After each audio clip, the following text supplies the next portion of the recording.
Not everyone needs or even wants to drive a Ferrari. Sometimes you need that good old reliable Honda Civic with that sports package. The same can be said about monitors too. Hey, I'm Nicholas from Ratings.com. Today we're going to take a look at the Xiaomi G Pro 27i. It's an entry-level 1440p gaming monitor with a 180Hz refresh rate. It's such a popular monitor that you guys voted for it in our poll. But why is it so well known? It's because it's one of the handful of budget monitors with mini LED backlighting. This is something that you normally find on higher end monitors or even TVs. It's a nice touch for a low-cost model, and it competes against other monitors that have it, like those from AOC and Acer. So exactly how does this one perform? And is it worth getting?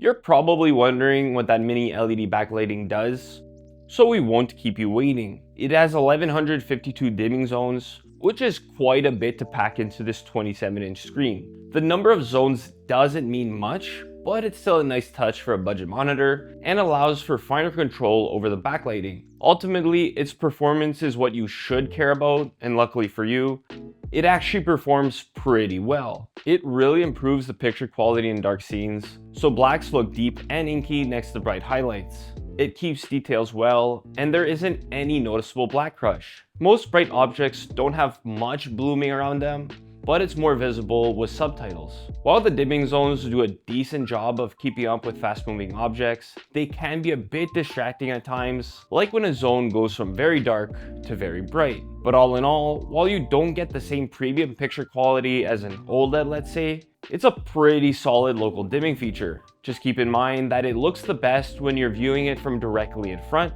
because there's more blooming and black crush when you look at it from the sides. The picture quality looks best with this local dimming on. Blacks look deep, but because it has an IPS panel, it has a low native contrast ratio without local dimming, so blacks look gray and highlights don't pop. Another advantage of using local dimming is how it helps the monitor get so bright. It fights glare with no issue, and its matte coating doesn't have too many strong reflections, so it's a fantastic choice if you have a bright room. Plus, it also makes most highlights pop in HDR, but small highlights are a bit dimmer than larger ones. One downside is that most content is a bit darker than what the creator intended, and it doesn't let all highlights get the brightest they could get. However, most settings are locked in HDR, and there aren't any picture modes either. You could turn local dimming and FreeSync on or off, but that's it. Regardless, it's still great for HDR because it displays a wide range of vivid colors in both the DCI-P3 and Rec 2020 color spaces. Sure, whites are off in both,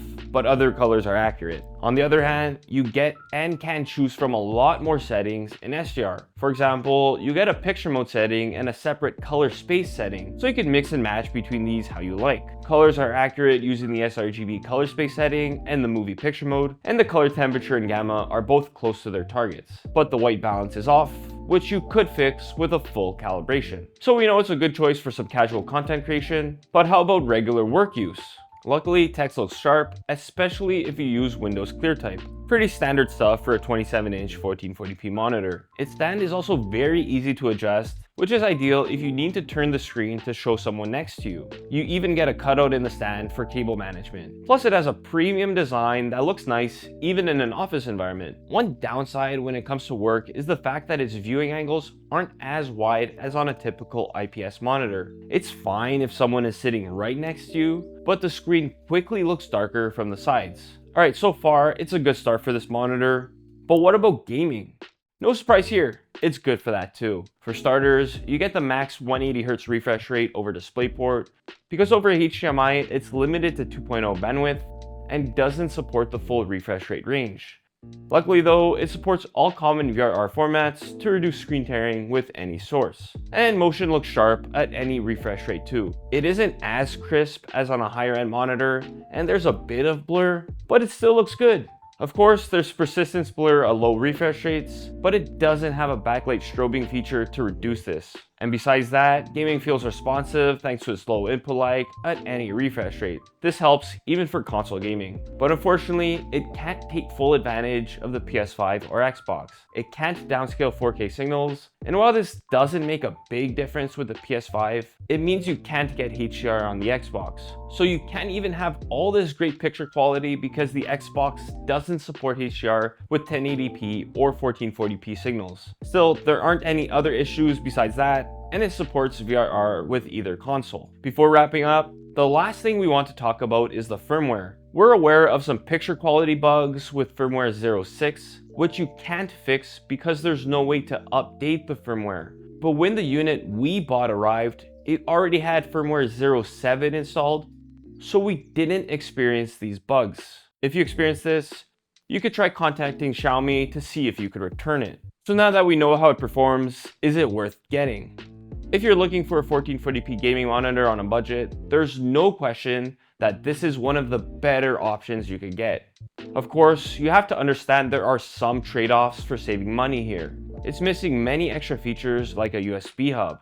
And yeah, it doesn't have the same premium performance or high refresh rate as top gaming monitors, but are you really expecting that for such a low cost? It's still good enough for most gamers.